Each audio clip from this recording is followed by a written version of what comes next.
Rudi, was ist denn mit dir? Ist alles in Ordnung? Ich weiß auch nicht, hey, aber die neue Medizin ist irgendwie komisch. Mir wird da alle total schwindelig davon.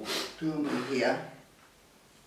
Da ist aber nichts drin, was dir irgendwie damisch machen hat. Ja, genau, dann lies einmal ganz unten. Ja, da steht nur, vor Gebrauch kräftig schütteln. Ja, genau. Und wenn ich das mache, wird mir total schwindelig. Also,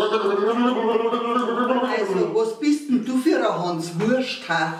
Du sollst ja nicht die schütteln, sondern das Flasche.